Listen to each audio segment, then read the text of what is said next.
When life's crazy busy, all I crave is delicious food that's quick and easy to make. So after all of these years, I've come up with a new way of cooking that's completely changed my life, and it's going to take the stress out of yours too. I'm stripping back cooking to its bare essentials, and I'm going to show you some amazing dishes using just 5 ingredients. With so few ingredients, these incredible recipes are quick to cook and easy to remember. The ultimate set of go-to dishes for those of you who love your food but don't have the time or energy for complicated cooking. If you've got a long old list of ingredients for a dish, that's one more reason to not cook, and I want to get you all cooking. Using killer ingredient combos and time-saving tricks. Even the busiest of you will be able to master dishes to bring the house down.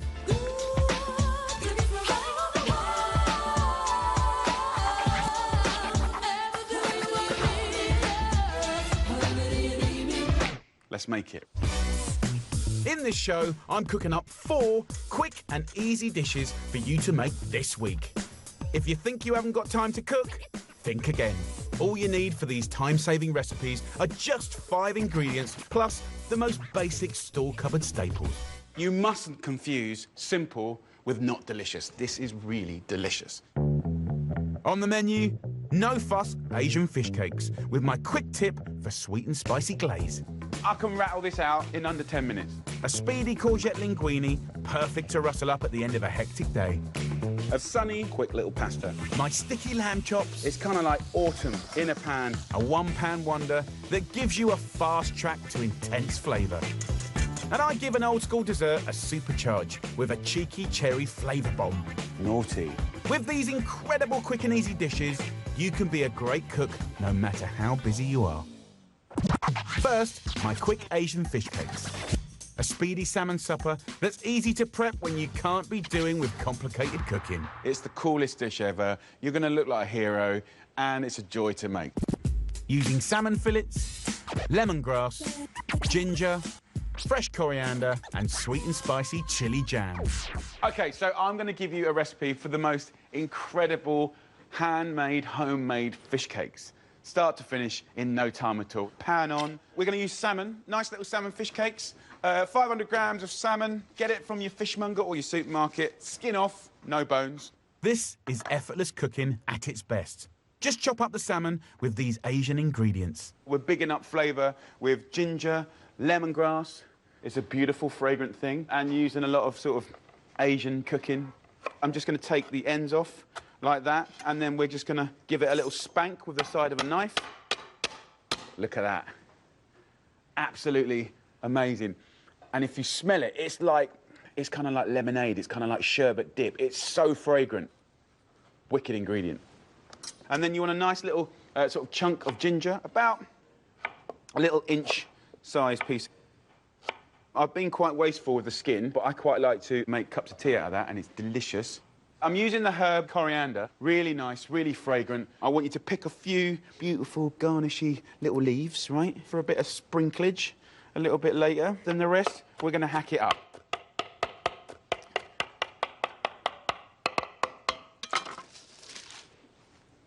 Lay the fish on here. I'm going to slice half of it into centimetre chunks, like this, and then into little dice. That's going to be the texture and the juicy bits, right? And then the other half, we're going to go pasty. So what's genius about this is we're just going to keep on chopping and chopping into the ginger and the lemongrass, and there is absolutely no chef talent here whatsoever. You can see I've got my hand on the end of the knife. It's safe, and we're just going to keep on running through it, mashing it up, you know, mincing it. You can use the side of the knife just to smudge it and smash it, and that's going to create the most incredible paste that binds the fish cake without having to use egg whites or corn flour. This speedy, no-fuss technique is the simplest way to bind your fish cakes. Next up, a pinch of sea salt and pepper. And now we can bring it all together. And then you can still chop it a little bit, but there you go. We're basically done. These are the quickest fish cakes ever. Just divide them up and shape them up.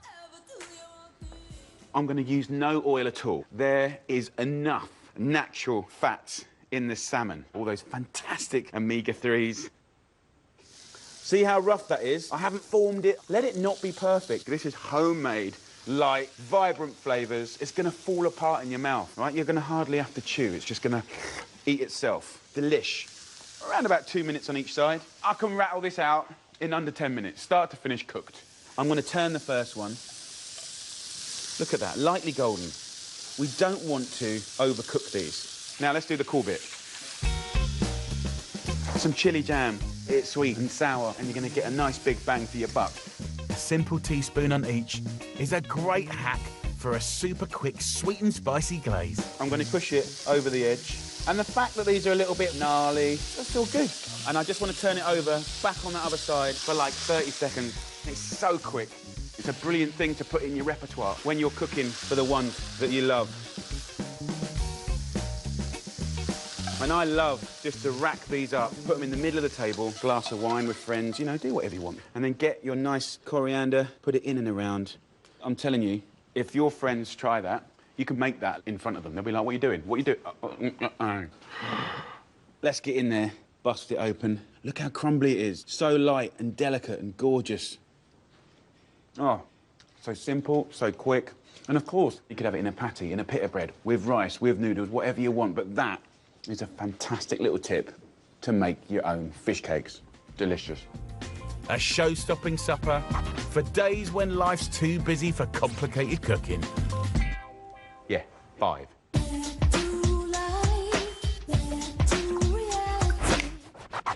Next up, my lemony courgette linguine.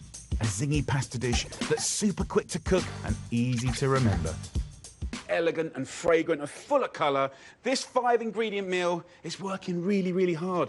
Using colourful courgettes, linguine, fresh mint, lemon and parmesan. Courgettes love mint and mint loves lemon. And then parmesan brings them all together and wrapped around a bit of pasta. Happy days. So let's cook the pasta.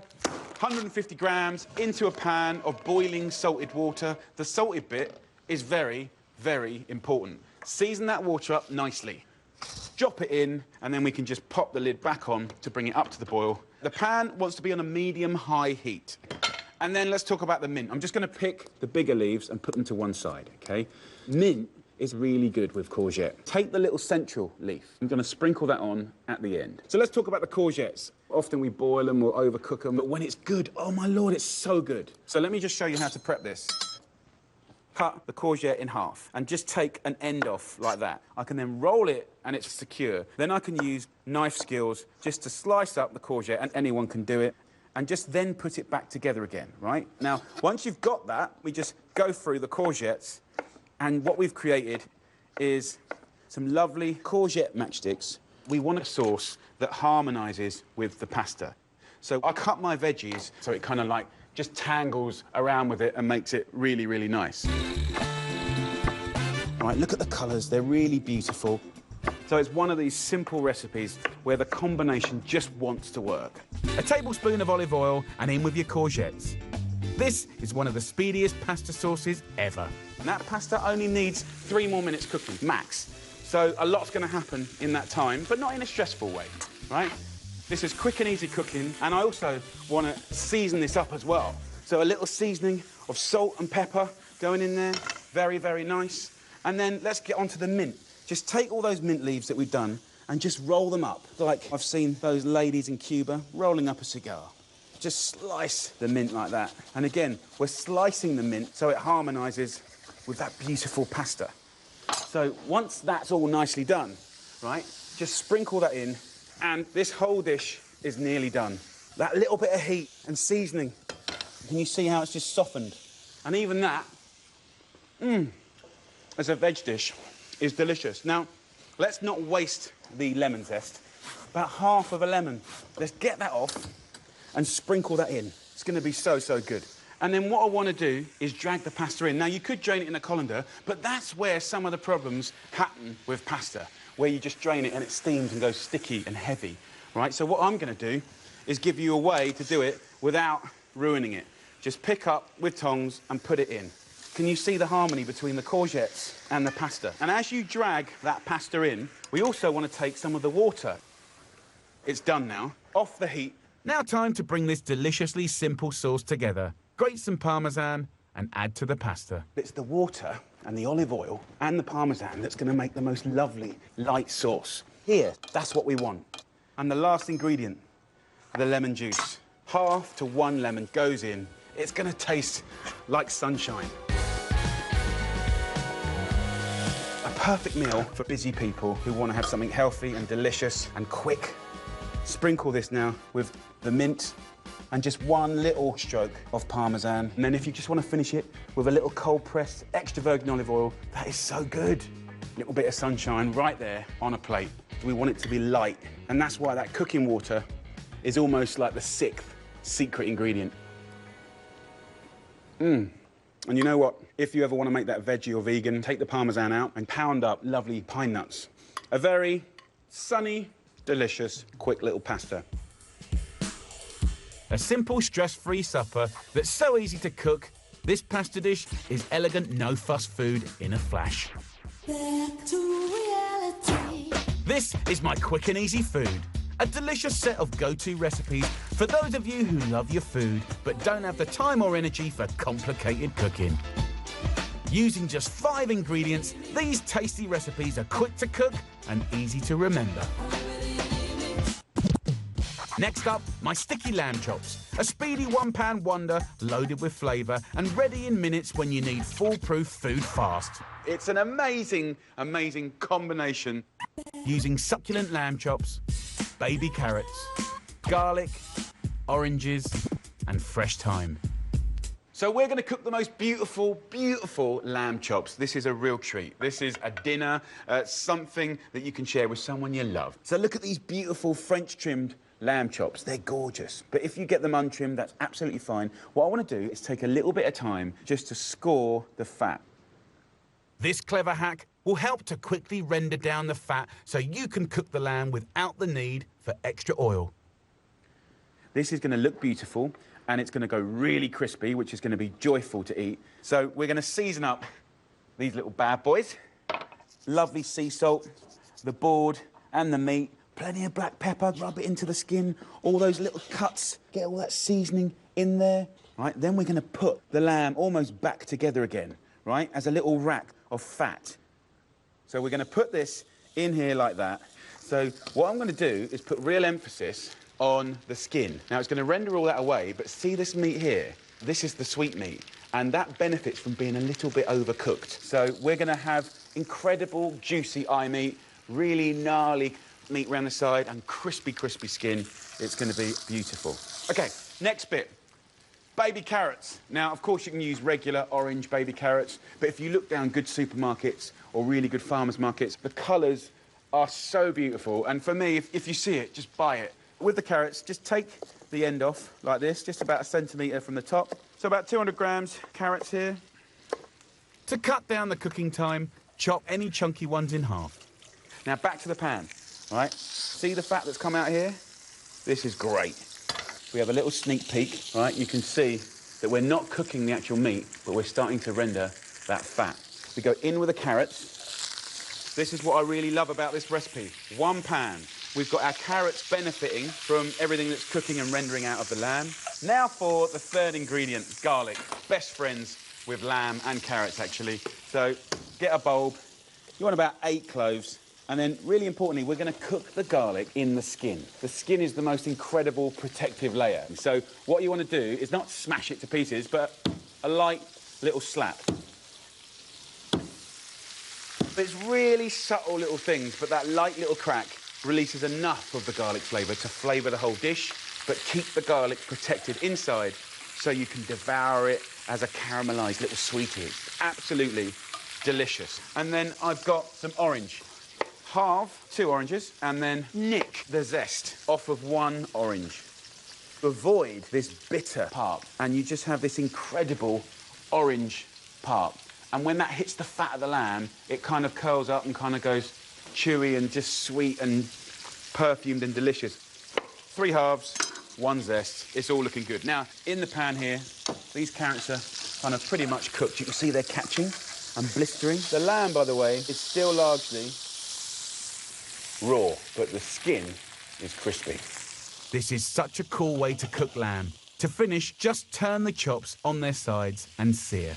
At this stage in the game, I'm going to go in with the orange zest, OK? And as soon as that hits the fat, then we got another little story. Look at the colours. It's kind of like autumn in a pan. And what I love about it is it's all focused on cooking the most perfect and precisely gorgeous lamb chop. And then the last ingredient is thyme. And whenever thyme goes in, it's like fireworks, because it goes nuts. It starts spitting and popping in a really beautiful way. So in it goes, and have a little listen.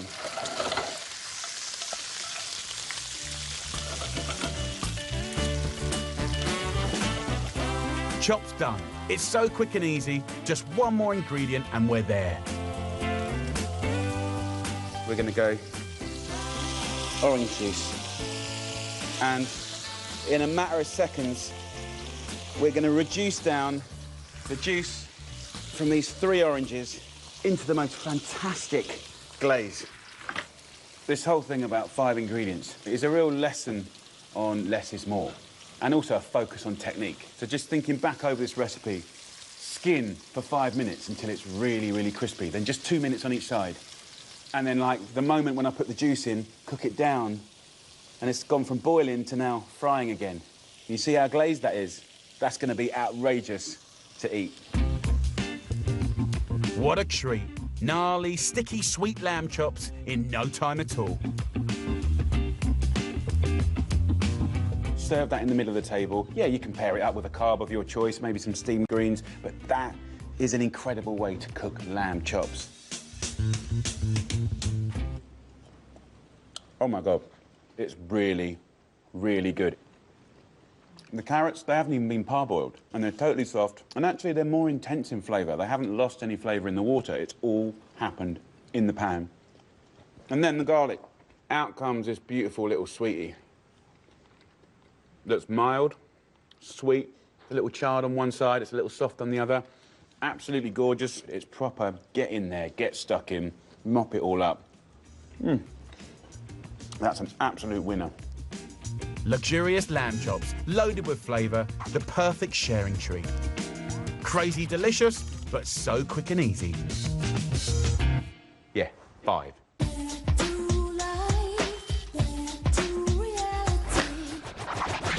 Time for my cheeky chocolate mousse. A quick and easy treat, supercharged with a cherry flavour bomb. It's kind of 1980s, a little bit retro, a little bit Black Forest Gâteau. Using sweet, syrupy cherries, rich dark chocolate, free-range eggs, golden caster sugar, and double cream. So first job, get a big pan on, because what we want to do, there's a light syrup with these beautiful pitted cherries. So we're going to reduce that down.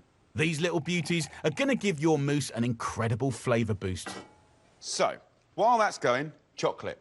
I've got a pan with about 1 inch of water, just on a very, very light simmer. I've got a heat-proof bowl on top, 200 grams of really good quality chocolate, 70% cocoa solids. Give it a spank, and we'll just tumble that into the bowl. Who doesn't like a chocolate mousse? Like, everyone really, really likes it. I'm going to hold back just a little chunk of chocolate like that for grating over at the very end. Chocolate is a really delicate thing. We don't want it to boil because it will disrupt the beautiful sort of silkiness of it. And also, we don't want the bowl to touch the water either. While the chocolate melts, you've got just enough time to prep the rest of the pud. OK, mousse. We want air. We want lightness. So we have to make that, earn that. So we're going to do that the old-fashioned way, with egg whites. So we're going to have 4 egg whites. I'm going to pinch the little yolks away like that. I do it like that, but you separate your eggs any way you want to. So yolks in one, whites in the other. Very importantly, a little pinch of salt. The salt will strengthen the albumin. The salt will strengthen the eggs. Look it up. I can't say it. Incorporate that air.